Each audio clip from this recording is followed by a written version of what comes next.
I want to bring in my next guest, who's closely following what comes out of the Davos summit. Roland Paris served as a foreign policy advisor to Prime Minister Justin Trudeau, and currently he's the director of the Graduate School of Public and International Affairs at the University of Ottawa, and that's where he joins us from the nation's capital. Thank you for being with us today. Thank you. Okay, so we just spent a few minutes going through what we heard from Canada's Prime Minister as he delivered those remarks at the World Economic Forum in Davos. You know, specifically, he did very strongly talk about the need for middle powers to harness their ability to adapt here and to change. What did you make, or what struck you the most from what we heard from the Prime Minister? Well, I agree with Janice McGregor. This was a very strong statement, which was essentially saying, listen, if you think that just hiding as a middle power and hoping that the problem is going to go away is a realistic strategy, then you're wrong. It will fail.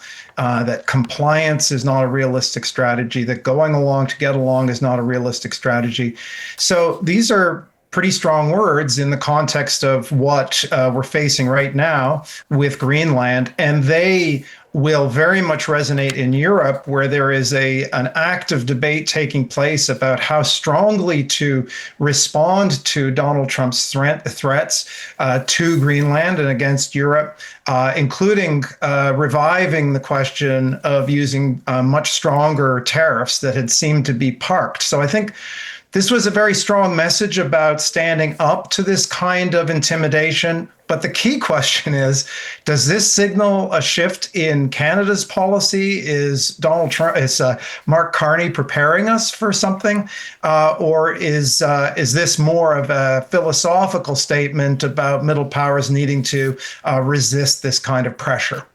These were questions I was left with, too, because it did seem that he was appearing to deliver this incredibly strong message about Canada's position on specifically how geopolitics has shifted, how foreign policy has shifted, and trade relations in general, but also a pitch to so many world leaders who are at this forum about what Canada is doing and the role that Canada can play if other countries are looking for a more secure partner. Those were the sorts of words and language that we heard from the Prime Minister. I also wanted to touch on more of what we heard from the Prime Minister, specifically when we're talking about Arctic sovereignty. And he did not mince his words there, saying we stand firmly with Greenland and Denmark, fully supporting their unique right to determine Greenland's future.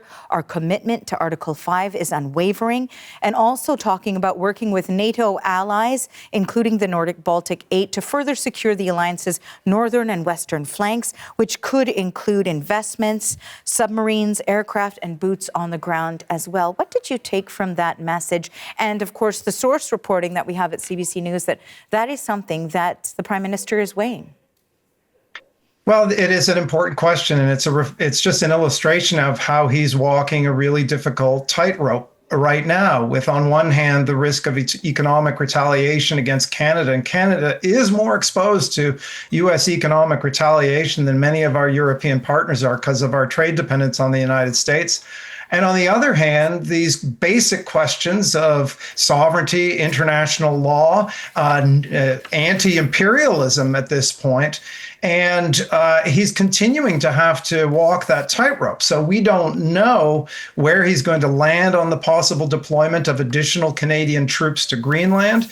That is going to be a tough decision that he's going to have to make. And it will, I think, give greater meaning to the words that he gave today if he does announce that that's something that Canada is going to do, because that will mean Canada putting its money where its mouth is. Because remember, Canada has been in many cases going along to get along, in the sense that Canada didn't criticize the U.S.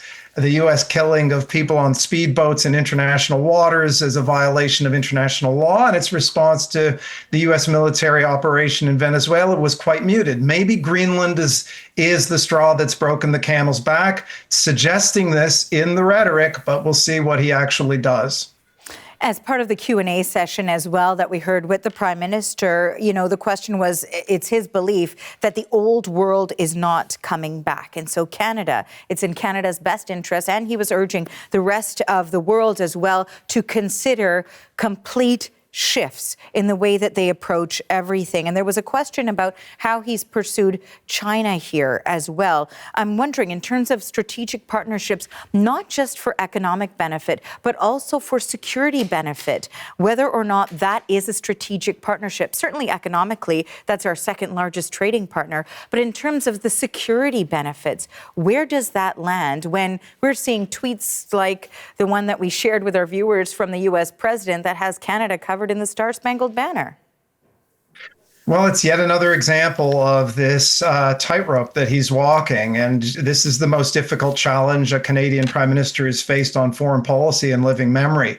I personally was not comfortable with the language of China being described as a strategic partner for Canada. We know that China has and likely will continue to use its economic policy, its trade policy as a means of applying pressure and coercion on countries that do things that displease Beijing. On the other hand, if there are clear guardrails set around the areas in which we might be expanding trade with China, we can mitigate those risks. So that's what he's describing. It's a tough avenue to navigate.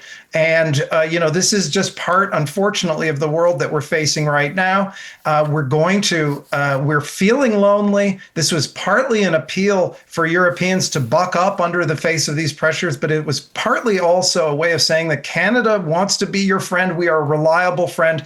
We're a reliable trade partner. And this, by my count, is Mark Carney's 10th visit to Europe since becoming prime minister. So those are relationships that he's very actively seeking to deepen.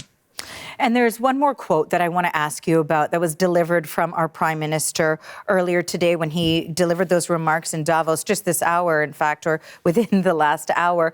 He said that the strongest, when he's talking about the new rules-based order or the fading rules-based order, he said that we knew the story of international rules-based order was partially false, that the strongest would exempt themselves when convenient, that trade rules were enforced asymmetrically, and that international law applied with varying rigor depending on the identity of the accused or of the victim. What did you take away from that?